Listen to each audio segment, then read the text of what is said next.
नमस्कार, स्वागत है आपका संवाद 365 में। आपके साथ मैं हूं दिग्विजय सिंह चौहान। हाजिर हूं उत्तराखंड की खबरों को लेकर। आइए नजर डालते हैं उत्तराखंड में क्या कुछ खास चल रहा है, क्या कुछ उत्तराखंड की खबरें हैं।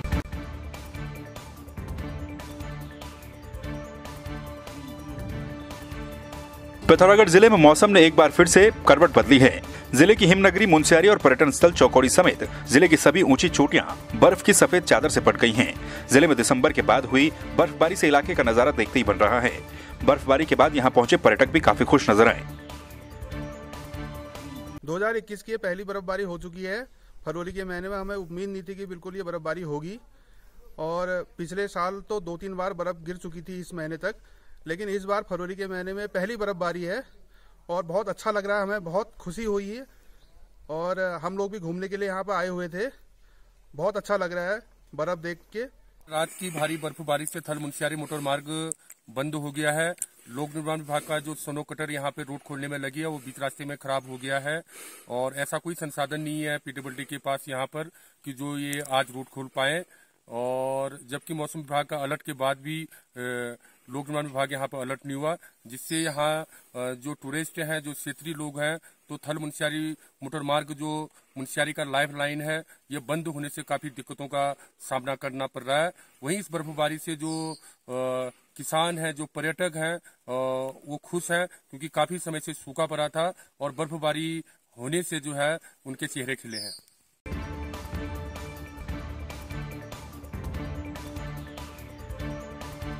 पिथौरागढ़ जिले के विश्व प्रसिद्ध पर्यटक स्थल चौकौड़ी और मुनस्यारी में भारी बर्फबारी के बाद यहां घूमने आए पर्यटकों के चेहरे खिल उठे। पर्यटकों ने जमकर बर्फबारी का लुत्फ उठाया। बर्फबारी से तापमान में भी भारी गिरावट दर्ज की गई। चौकौड़ी और मुनस्यारी क्षेत्र में इस साल की पहली बर्फबारी है। मुनस्यारी में इस वर्ष की पहली हिमपात होने से किसानों को काफ़ी लाभ मिलेगा, और जो यहाँ मुनस्यारी के फरवरी माह में ही जल स्रोत सूख गए थे और मई जून की जैसी स्थिति आ गई थी, उससे भी राहत मिलेगी। और सीमांत क्षेत्र में जो है कि ये इस वर्ष की पहली हिमपात है मार्केट तक, क्योंकि इससे पर्यटनों को भी बढ़ावा मिलेगा। और थल मुनस्यारी मोटर मार्ग बंद हो चुकी है, विद्युत लाइन क्षतिग्रस्त हो चुकी है और विभाग जुटी हुई है रोड खोलने में। लोक निर्माण विभाग भी और विद्युत विभाग भी लाइन जोड़ने में लगे हुए हैं। इससे जो है कि जो साग सब्जी है, खेती है, उसको काफ़ी किसानों को लाभ मिलेगा।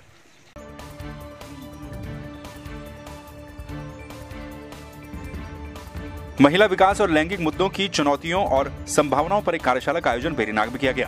कार्यशाला का उद्घाटन महिला आयोग की उपाध्यक्ष ज्योति शाह मिश्रा ने किया और कहा कि महिलाओं को अपने अधिकारों के लिए आगे आते हुए आत्मनिर्भर बनना चाहिए। महिलाओं पर हो रहे अत्याचारों पर चिंता जताते हुए उन्होंने कहा कि इसका विरोध करने और बेटियों को गलत हाथ में न सौंपने की अपील की जाए। इस इलाके में बहुत ज़्यादा जेंडर की समस्या बहुत हो रही थी। महिलाओं की संख्या पुरुषों की अपेक्षा बहुत कम है। 1000 में से 800 और 800-900 के बीच में, 800 और 810 के बीच में मैंने देखा था कल वहाँ। यहाँ तो आज इतना ज़्यादा वो नहीं था, डीडी हाट में देखा था। उसी विषय में हम लोगों ने एक संगोष्ठी की थी कि किस महिलाओं की भ्रूण हत्या के बारे में, कन्या भ्रूण हत्या के बारे में आज ये संगोष्ठी थी।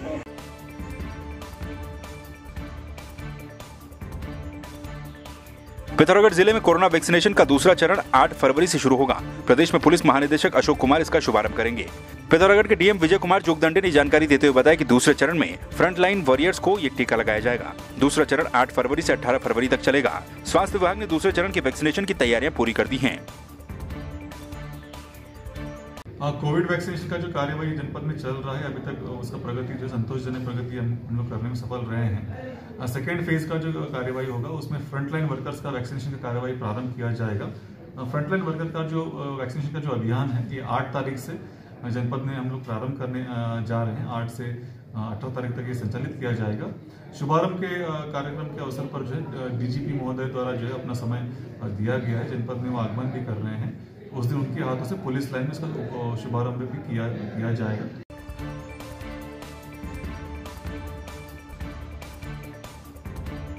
पिथौरागढ़ जिले के देवलथल में आतंक का पर्याय बन चुके गुलदार को वन विभाग के शिकारियों ने आखिरकार मार गिराया।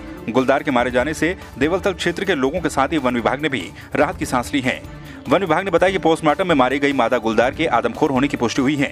मादा गुलदार के एक हाथ का पंजा कटा हुआ मिला, जिस वजह से वो जंगली जानवरों का शिकार करने में असमर्थ थी। आज ये मृत गुलदार मादा यहाँ पर लाई गई थी। इसका शव परीक्षण किया, जिसमें बायां पंजा पूर्व में 5-6 महीने पूर्व में कट जाने के कारण ये जो अपने जंगली जानवरों का शिकार नहीं कर पा रही थी, तो ये आदमखोर होगी, जिस कारण से जो आदमियों पर ये सॉफ्ट टारगेट पर अटैक कर रही थी और शिकारी द्वारा जो इस पर इसको मृत किया गया, जिसमें 5 गन शॉट हमको मिले और मादा गुलदार अभी 3 वर्ष की प्रतीत होती है। देखिए, डीडीहाट विधानसभा क्षेत्र में जो ऋण, आगर और रसिया पट्टा वाला क्षेत्र है, उसमें गत 1.5 महीने में काफ़ी घटनाएं हुई थी। गुलदार द्वारा 3 लेडीज़ को मार दिया गया था और 4 से 5 लोगों को उसने घायल भी किया था गंभीर रूप से। और इसमें चीफ अलियापट्टनम सर के द्वारा अनुमति प्राप्त होने के उपरांत हमने शिकारी श्री हरीश धामी को एंगेज किया था और लगभग 2 हफ्ते की कड़ी मेहनत और रेकी और पेट्रोलिंग के बाद उसको कल शाम 7:30 बजे के आसपास उसको इनके द्वारा ढेर कर दिया गया है।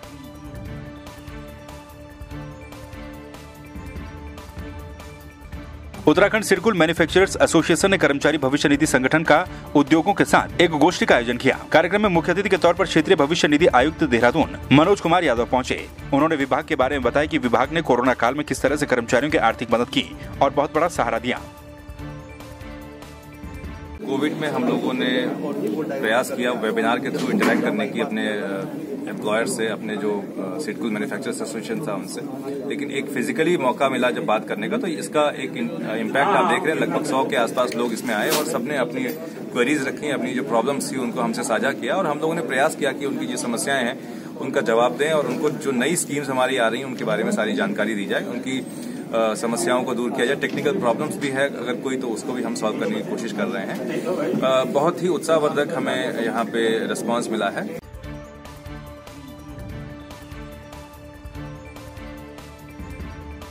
हरिद्वार की थाना पथरी पुलिस को बड़ी सफलता हाथ लगी। पुलिस ने 4 शातिर चोरों को गिरफ्तार कर लिया, जिनके पास से चोरी के 10 लाख रुपए कीमत के मोबाइल, लैपटॉप और इलेक्ट्रॉनिक उपकरण बरामद किए गए।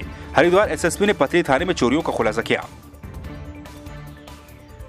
पथरी क्षेत्र में जो है लगातार कुछ नगबजनियां हो रही थी और लास्ट में पिछले सप्ताह जो है एक घटना हुई थी। इसमें जो है जो स्टेट बैंक ऑफ इंडिया है बादशाहपुर में, वहां भी एक नगबजनी का प्रयास हुई थी।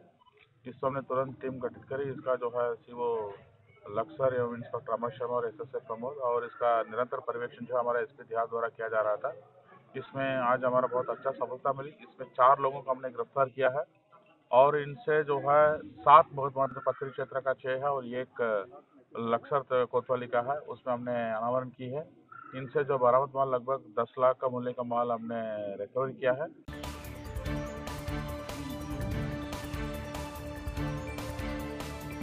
7 फरवरी से जम्मू कश्मीर के गुलमर्ग में होने वाले नेशनल विंटर गेम्स के लिए उत्तराखंड की 21 सदस्यीय skiing team chief coach Dinesh Bhatt और टीम मैनेजर रविंद्र कंडारी की अगुवाई में गुलमर्ग गई है। उत्तराखंड जूनियर स्की टीम के कोऑर्डिनेटर संतोष सिंह ने बताया कि उत्तराखंड की जूनियर स्की टीम में 3 ऑफिशियल सहित 11 पुरुष एथलीट और 8 महिला एथलीट हैं, जो कि 7 फरवरी से 10 फरवरी तक गुलमर्ग में उत्तराखंड टीम की ओर से शामिल होंगे। उत्तराखंड की टीम के लिए खेलने के लिए हम बहुत गर्व महसूस कर रहे हैं और हम पूरी कोशिश करेंगे कि गुलमर्ग जाकर हम गोल्ड लाए और अपने राज्य का नाम रोशन करें। आज हमारी उत्तराखंड की जूनियर टीम नेशनल खेलने के लिए गुलमर्ग रवाना हो चुकी है, जिसमें कि 8 गर्ल्स 10 बॉयज एथलीट पार्टिसिपेट कर रहे हैं। गुलमर्ग में 7 फरवरी से 10 फरवरी तक जूनियर नेशनल गेम्स ऑर्गेनाइज होने हैं और हमें अपनी उत्तराखंड टीम पर पूर्ण भरोसा है कि वो गोल्ड लेकर ही आएंगे।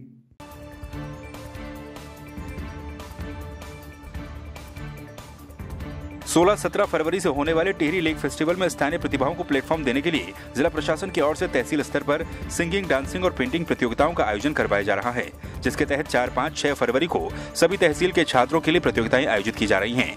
कार्यक्रम के नोडल अधिकारी का कहना है कि स्थानीय बच्चों की प्रतिभाओं को निखारने के लिए एक बेहतरीन मंच होगा। फेस्टिवल में जो है प्रतिभाओं को निखारने के लिए जो है इस बार जिलाधिकारी महोदय द्वारा एक नया वो चरण चलाया गया है, जिसमें हम लोगों को सिंगिंग और डांसिंग और चित्रकला प्रतियोगिता का आयोजन जो है किया जा रहा है। आज जो है सिंगिंग प्रतियोगिता का आयोजन जो है तहसील स्तर पर किया जा रहा है। 6 तहसीलों में इसका आयोजन किया जा रहा है। तो तहसील स्तरों पे जो है जो प्रतिभाएं निकल के आएंगी, प्रथम और द्वितीय जो विनर होंगे उनको हम लोग जो है 10 तारीख को डिस्ट्रिक्ट लेवल पे जो है उनका कंपटीशन होगा, और उसके जो विनर होंगे प्रथम, द्वितीय और तृतीय, उनको जो है टिहरी लेक फेस्टिवल में जो है वहाँ प्रतिभा करने का मौका मिलेगा। हमें बहुत ही अच्छा लग रहा है क्योंकि हमें एक प्लेटफॉर्म मिल रहा है परफॉर्म करने का, और वो बहुत बड़ी बात है। और मैं चाहती हूँ, आशा करती हूँ कि मैं फर्स्ट आऊँ और उस प्लेटफॉर्म में गाऊँ। और टिहरी लेक में भी फिर आपको मौका मिला फेस्टिवल।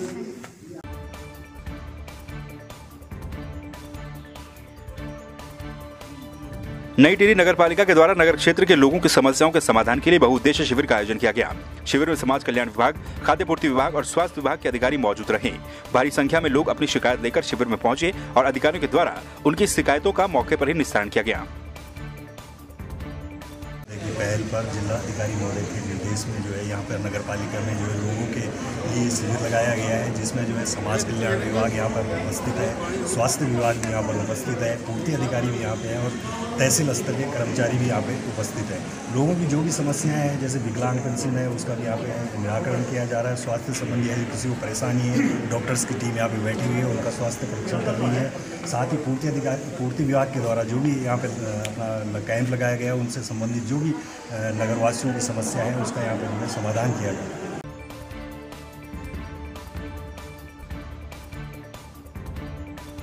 उत्तराखंड के पूर्व कैबिनेट मंत्री दिनेश दनई की उत्तराखंड जन एकता पार्टी की टिहरी महिला जिलाध्यक्ष रागिनी भट्ट ने 2022 के चुनाव में 5 सीट जीतने का दावा किया है। पार्टी कार्यकारिणी का विस्तार करते हुए महिलाओं को जिम्मेदारी सौंपने के दौरान भट्ट ने दावा किया। जिला महामंत्री की जिम्मेदारी सुनीता पंवार और जशोदा नेगी को दी गई है। 2022 ही मिशन और उत्तराखंड जन एकता पार्टी का जो रजिस्ट्रेशन भी आ गया। पहले तो मैं सभी मातृशक्ति को भी और कार्यकर्ता बंधुओं को भी बहुत बहुत बधाई देना चाहती हूँ। 2022 हमारा मिशन है और निश्चित तौर पे आने वाला भविष्य उत्तराखंड जन एकता पार्टी का है। राष्ट्रीय पार्टियों से लोग उब चुके हैं। आप देख रहे हैं राष्ट्रीय जो पार्टियां हैं वो आज तक राज करती आई हैं, लेकिन किसी गरीब तक वो पहुंच नहीं पाती हैं। वो बड़े बड़े लीडरों तक ही पहुंच पाती हैं और बड़े बड़े लोगों की ही सुनती हैं। ये उत्तराखंड जन एकता पार्टी का जो हमारे केंद्रीय अध्यक्ष जी ने गठन किया है, बहुत सोच के और प्रत्येक जनमानस के बीच में जाकर और उनको उनके सहयोग से इस पार्टी का गठन किया गया है।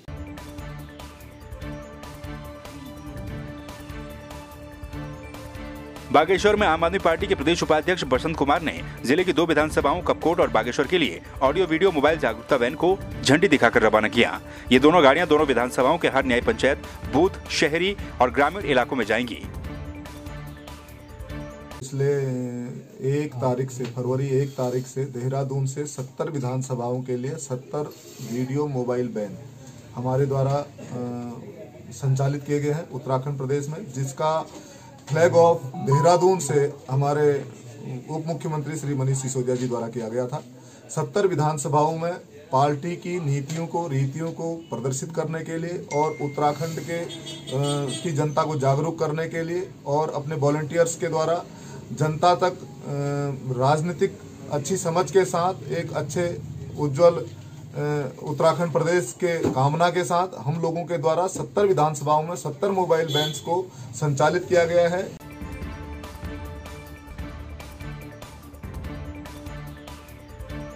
प्रदेश का नाम रोशन करने वाले घनसाली के धापसौड़ के 2 युवकों का घनसाली आगमन पर स्थानीय लोगों और व्यापारियों ने भव्य स्वागत किया। नेपाल में खेले गए इंडो नेपाल कबड्डी मैच में विजय हासिल करने वाली टीम के खिलाड़ी प्रदीप शाह और सागर शाह ने अपने खेल के दम पर क्षेत्रीय नहीं बल्कि पूरे प्रदेश का नाम भी अंतर्राष्ट्रीय स्तर पर ऊंचा किया है।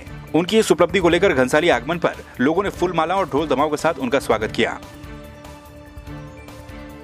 आगे जाके अपने गांव का, अपने देश का, अपने उत्तराखंड का, अपने विलंगना का रोशन किया नाम, और मैं आगे ये सीखता हूँ कि ये आगे बढ़ के कुछ करे।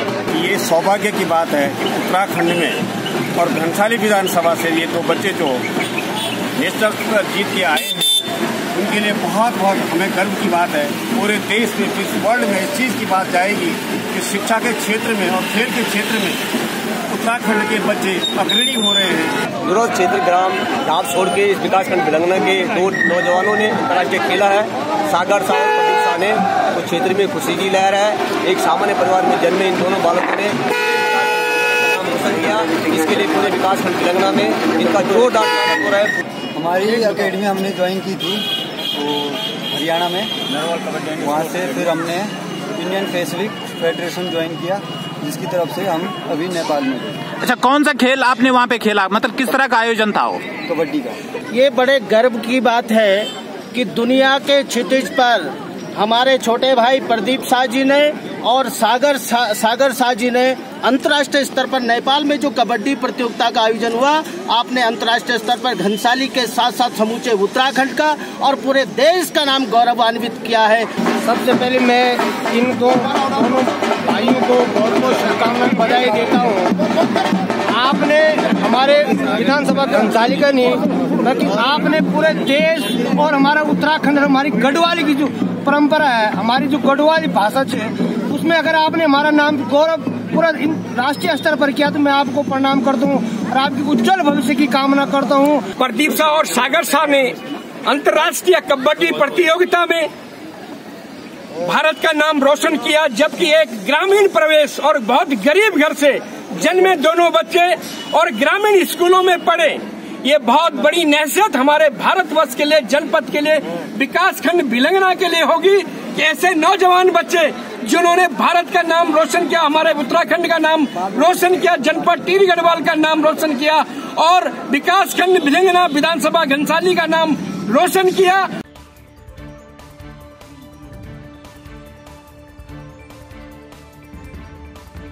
हल्द्वानी में मोबाइल रिकवरी सेल ने 38 लाख की कीमत के 304 मोबाइल फोन बरामद किए। एसएसपी ने बताया कि अक्टूबर 2020 से 6 फरवरी 2021 तक खोए हुए 304 मोबाइलों को पुलिस के द्वारा अलग अलग जगहों से बरामद किया गया है। जिनके मोबाइल खोए थे उन्हें वापस लौटा दिए गए हैं। 1 फरवरी को एक कंप्लेनेंट ने हमारे यहाँ पे कंप्लेन करी, वो जूलर्स हैं और उन्होंने बताया कि उनसे जो है कॉल के द्वारा जो है 50 लाख रुपए मांगे गए हैं फिरौती में। उसमें सबसे पहले तो तत्काल मुकदमा दर्ज किया, तत्काल उनकी जो है प्रोटेक्शन बढ़ाई गई, उनके घर पे, उनके आवास पे, उनके फैमिली मेम्बर्स, उनके घर पे जो लोग हैं उनसे भी पूछताछ की गई। साथ ही साथ प्रोटेक्शन के अलावा पुलिस ने उसमें वर्कआउट में तत्काल काम किया है।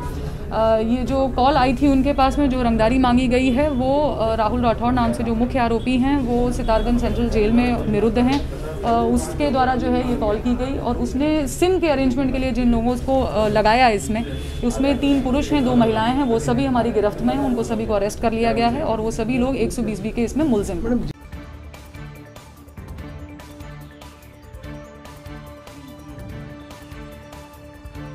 देहरादून के धर्मपुर में पुष्पा देवी भट्ट और ब्रिजमोहन भट्ट ने अपने निवास पर अपने स्वर्गीय पुत्र गिरीश भट्ट की स्मृति में श्रीमद् भागवत महापुराण ज्ञान यज्ञ का आयोजन किया।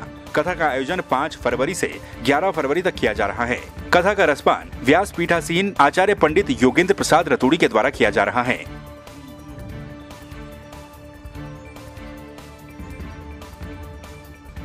उत्तराखंड के पौड़ी के सेंडली गांव के दिवाकर ध्यानी प्रदेश को वेब सीरीज के क्षेत्र में नई पहचान दिला रहे हैं। उन्होंने अपनी मल्टीनेशनल कंपनी की नौकरी छोड़कर एक्टिंग की राह पकड़ी और अब पीछे मुड़कर नहीं देखा। दिवाकर बहुत जल्द ही अल्ट बालाजी की वेब सीरीज हेलो जी, क्रैश, हॉटस्टार पर रुद्रकाल, मैक्स पर कांड और सोनी लिव पर अनदेखी 2 में नजर आएंगे। हाल ही में वो वेब सीरीज जीत की जिद में अशोक रेड्डी के किरदार में नजर आए थे।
तो आपने देखा उत्तराखंड में क्या कुछ खास चल रहा है, क्या कुछ उत्तराखंड की खबरें रही। एक बार फिर से आपके सामने हाजिर होंगे उत्तराखंड की कुछ और खबरों के साथ। तब तक के लिए आप बने रहिए संवाद 365 के साथ। नमस्कार।